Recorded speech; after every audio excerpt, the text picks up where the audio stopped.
Hi everyone and welcome to this build walkthrough. I recently got a lot of messages and comments regarding my builds and if I would make a video about it, and I started write quite the essay, but I figured even if I don't really like to be on the mic, it's easier to actually record a quick video, and I think it can also add some more context and my thinking behind why I picked certain perks for my build. So let's dive into it. Probably from my videos by now you know that I'm a solo player, a solo Hellmode player, with exceptions of teaming up with the great little junkie when we do or attempt perfect duos.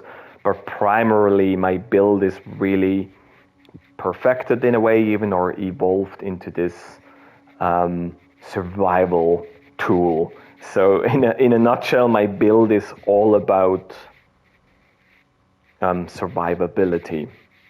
And what I mean with survivability, of course, there are some healing perks in there as well, but with survivability, I primarily mean that I need to have access to my ghost weapons at all times. So my build is revolved around cooldown reduction and, of course, wherever possible, damage. Let's actually go through it top down. Yeah, my katana of choice is the water katana. I think it's no secret by now that this is just my favorite weapon. I like how it feels. I like the way it does staggered damage.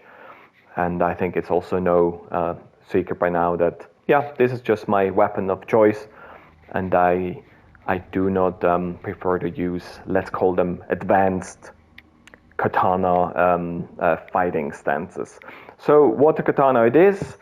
Melee damage here, I experimented with this skill for a long time, but it needs to be there because with melee damage I can one-shot certain enemies. Namely, that's actually Tengu.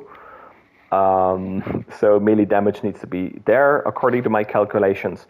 Then Oni damage, one of my favorite perks, and it's really great because Oni damage is a global skill, a build global skill, which means it affects many different areas, including your bombs, including your assassinations. So Oni damage, especially if you play Platinum or Nightmare or anything really difficult, then this is really, yeah, it can save your butt. Water Master, this is, I'd say, a no-brainer here. Anything else feels like slow motion. So Water Master is definitely a must on your katana, whichever you pick in the end. And Burning Blade, I have to be honest here, this is a bit of a, it's there because I'm lazy. You know, there is a bit of a debate between Burning Blade and Way of the Flame, but Way of the Flame for me, it feels clunky, and it's another thing with a cooldown and the animation is quite slow. And I tested both, and for me, Burning Blade just, you know, the tricky part is that it is random. And if you are a soloist, then you don't want to build on Johns, right? But on my experience, Burning Blade triggers quite a lot. And later you will see I have Fire Master, so it does a lot of damage. So yeah, it's been there for months and it just works for me.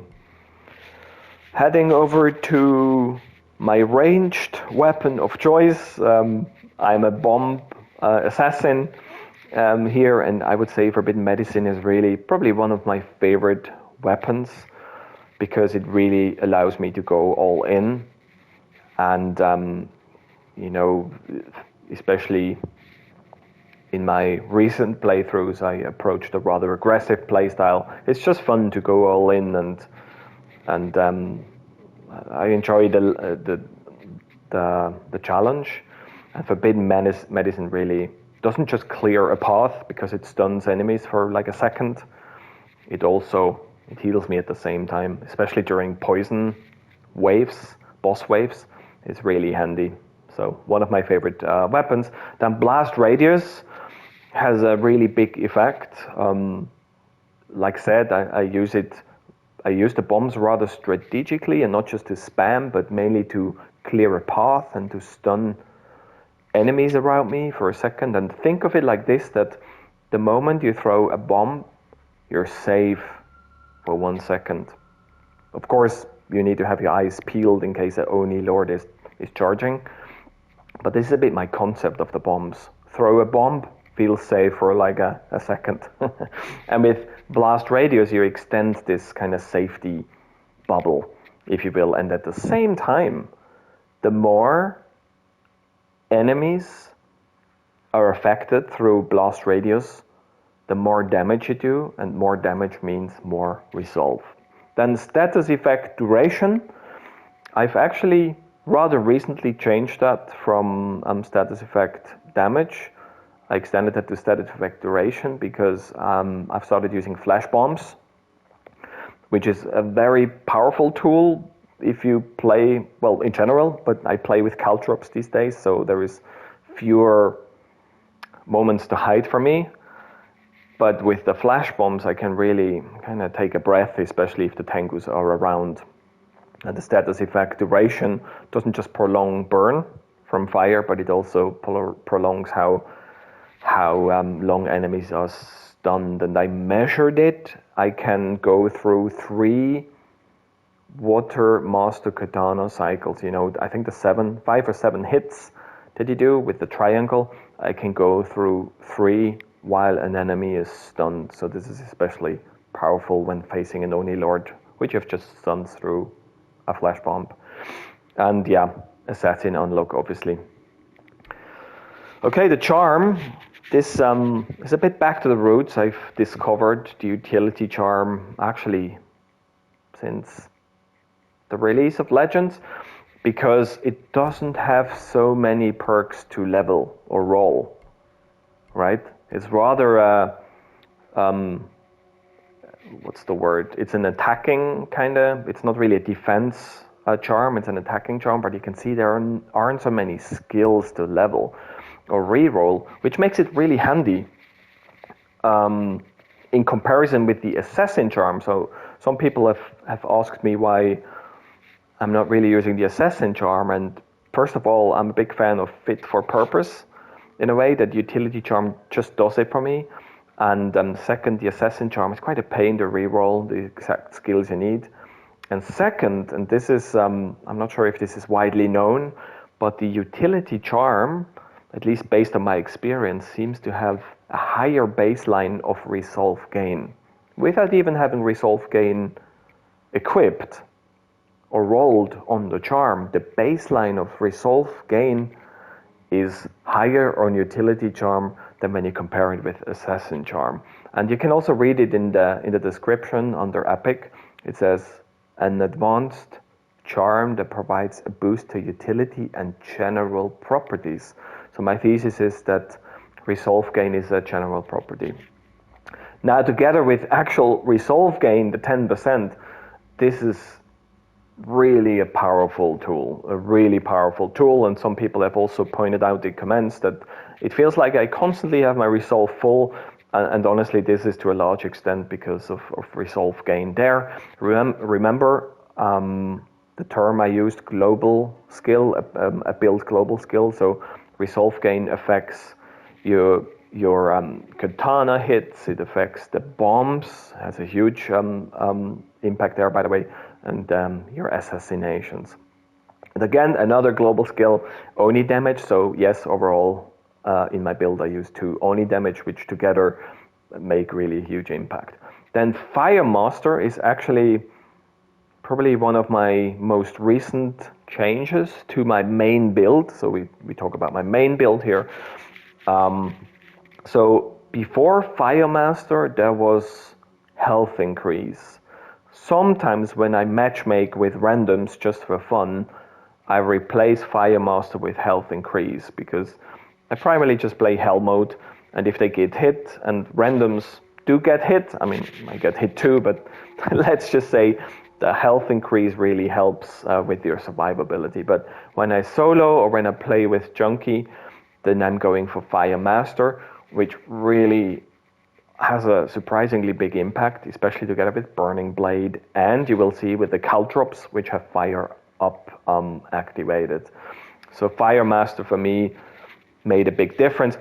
Of course, for my solos, it also makes the solos much harder because health increase, you can take some hits here and there, but without the health increase, and if you solo and if you're down 2 bases, then there is really no room for error. So on one hand, tough. On the other hand, it's also a fun challenge. And the last point here on this charm is resolve increase. This also makes a really big difference, especially when the 3 resolve are full and there is overflow. It goes into the 4th resolve. And it also, if you use barrels, explosives, you can attempt to do a double ultimate. So it works like this, that your 3 resolve should be full. You throw a bomb, and while the bomb is on its way to hit a base with a barrel ready, you activate your ult. And if the timing is right, while you are in your ult, through the explosion of the barrel, the 3 resolve are gonna refill itself, so you can do 2 ults in a row. Moving on to probably another favorite here, the Spirit Kunai. It's probably the only constant in all of my builds, and for obvious reasons, remember survivability and having your ghost weapons ready at all times. So the Spirit Kunai is really a very strategic tool. Some people argue, oh, it's overpowered, but in my honest opinion, I mean, it's a legendary weapon or item, so it's supposed to be really powerful. And actually, they have nerfed it, the cooldown nerfed it down from 15 seconds to 10 seconds. So very strategic tool, especially if you play Hellmode survival with tools shortage, like Shadows of War or the Shores of Vengeance. These double time cooldowns on your ghost weapons, they can feel forever. So make sure to really time your Spirit Kunai kills really carefully, because it can save your butt at the end of the day. Using ghost weapon damage and cooldown reduction on kill. Ghost weapon damage, again, is a somewhat global skill. It, of course, affects the Spirit Kunais themselves, but also the caltrops. And the cooldown reduction on kill, this makes a huge difference, like really huge difference, especially if you solo and you handle a lot of enemies at the same time. You kind of kunai spam into a crowd. Your ghost weapons will be back in no time. Then I'm simply using Supermassive. I think it doesn't make a big difference. And again, hidden blades. I mean, more knives, more kills, quicker cooldowns. That's my way of thinking here.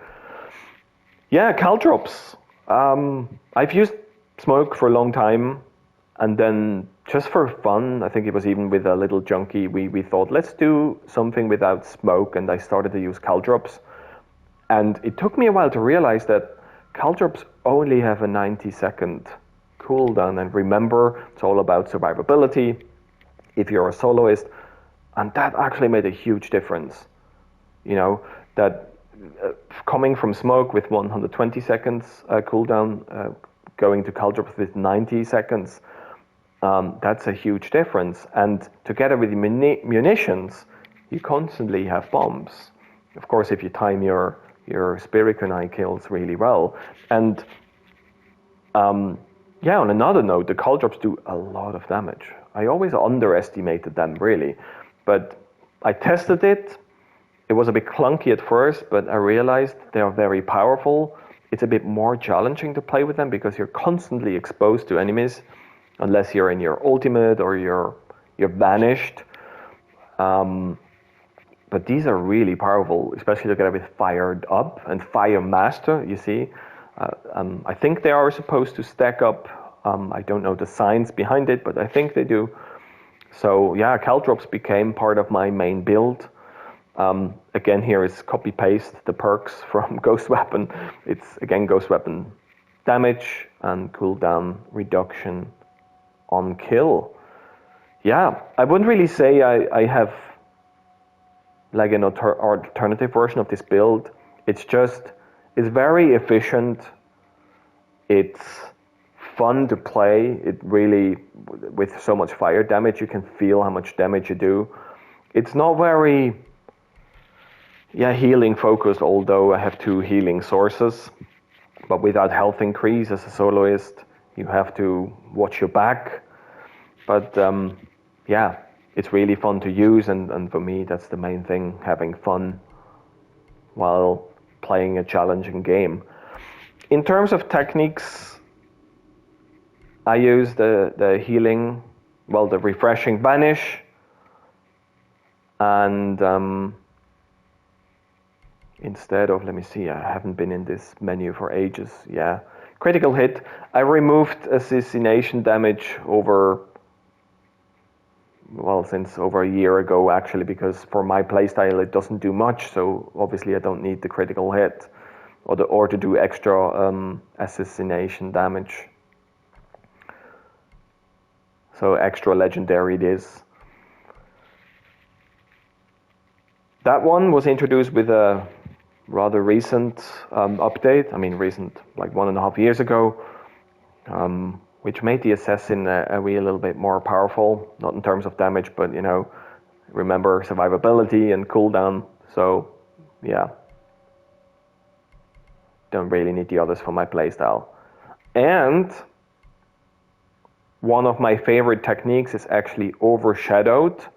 It also wasn't there from the start, but it's just so powerful. And remember when I said I really enjoy being agile, or really going all in and playing fast and aggressive. Sometimes, even if it's a bit contradictory to survivability, but sometimes to me it feels like having 5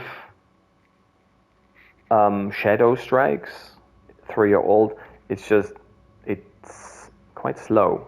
You may do a lot of damage, of course, depending on playstyle and your build, but what I really like about Overshadowed is that it's super powerful and it's fast, right? But the contradictory point, like I said, in terms of survivability is that that you're not protected. You're invincible. Not invincible, but you can't die while you are in your ult. And with Overshadowed, you're actually not in your ult for very long, so you're not protected for very long. So yeah, it's all down to playstyle. Again, fit for purpose. What are you trying to achieve? Are you a team player? Are you a soloist? And for me, Overshadowed is it's a very powerful tool. Yeah, that's it. Let me know if you got some questions, and I hope you enjoyed this. Probably the video turned out way longer than anticipated, but I hope I'm able to give you some useful information, and yeah, let me know, and I might do another similar video sometime in the future. Thanks so much, and take care. Choose, and I'll tell it.